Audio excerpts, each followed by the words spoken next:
ये कहानी है दो दोस्तों की और उनकी दोस्ती की शुरुआत हुई थी अभी कुछ ही दिन पहले हॉस्पिटल के कमरे से, जहां पर वो दोनों एडमिट थे। तो दोनों में से जो एक था उसको अभी कुछ ही दिन पहले एक पैरालिसिस का अटैक आया था, जिसकी वजह से गर्दन के नीचे की उसकी पूरी बॉडी पैरालाइज हो गई थी और वो अपनी एक उंगली तक नहीं हिला सकता था। और पूरे दिन जो भी नर्स उसके पास में आती वो उसको एक ही बात कहता कि मुझे कोई ऐसा इंजेक्शन दे दो जिससे कि मैं मर जाऊं, अब मैं और जीना नहीं चाहता, ऐसी जिंदगी का मैं क्या करूं।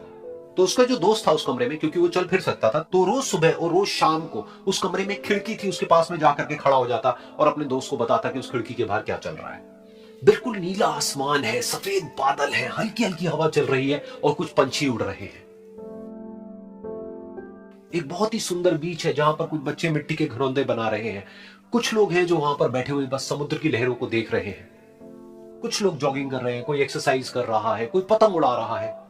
वहां पर एक आइसक्रीम की स्टॉल है जहां पर कुछ लोग आकर के आइसक्रीम खा रहे हैं। और सनसेट के टाइम पे जो पानी है वो पूरा गोल्डन हो जाता है और चमकने लगता है।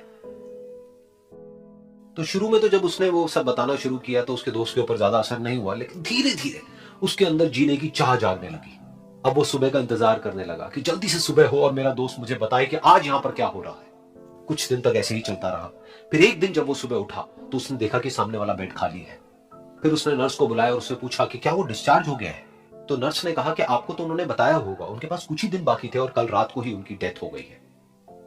ये सुन करके उसके अंदर की उम्मीद पूरी तरह से टूट गई, क्योंकि सिर्फ उसका दोस्त ही था जिसने उसको बाहर की दुनिया से जोड़ा हुआ था, जिसकी वजह से वो जान पाता था कि बाहर क्या हो रहा है और ये दुनिया कितनी खूबसूरत है।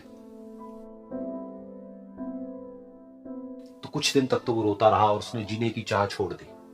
लेकिन दूसरी ही तरफ से उसके अंदर कहीं ना कहीं एक नई चाह पैदा हुई कि काश मरने से पहले एक बार मैं खुद अपनी आंखों से देखूं इस खिड़की के बाहर कि दुनिया कैसी है।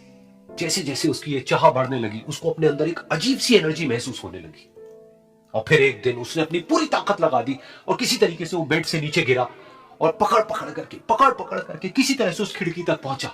फिर उस खिड़की को पकड़ करके वो खड़ा हुआ और खिड़की के बाहर देख लिया। लेकिन खिड़की के बाहर देखते ही वो गुस्से से भर गया। उसने जोर से नर्स को आवाज लगाई और जैसे ही नर्स आई उसने नर्स से पूछा, ये तुमने क्या किया, ये खिड़की के बाहर काली दीवार क्यों खड़ी कर दी। तो नर्स को समझ नहीं आया वो क्या बोल रहा है। वो बोली कि मुझे 5 साल हो गए हैं यहाँ पर, जब से मैं आई हूं तब से तो ये काली दीवार यहाँ पर है। तब जाकर के उसको समझ आया कि उसका वो दोस्त उससे झूठ बोल रहा था। और उसने नर्स से पूछा, अगर ये काली दीवार पिछले 5 साल से यहां पर है तो मेरे दोस्त ने मुझसे झूठ क्यों कहा। तो नर्स थोड़ा सा मुस्कुराई और बोली कि मैं ये तो नहीं जानती कि उन्होंने आपसे झूठ क्यों कहा, लेकिन मैं इतना जरूर जानती हूं कि जो भी कुछ उन्होंने आपसे कहा उसी वजह से आप अभी अपने पैरों पर खड़े हैं।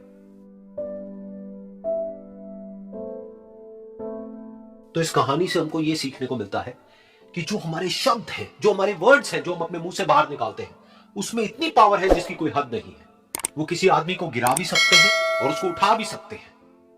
तो अब आपके ऊपर है कि आप अपनी इस पावर को यूज करते हो या मिस यूज करते हो।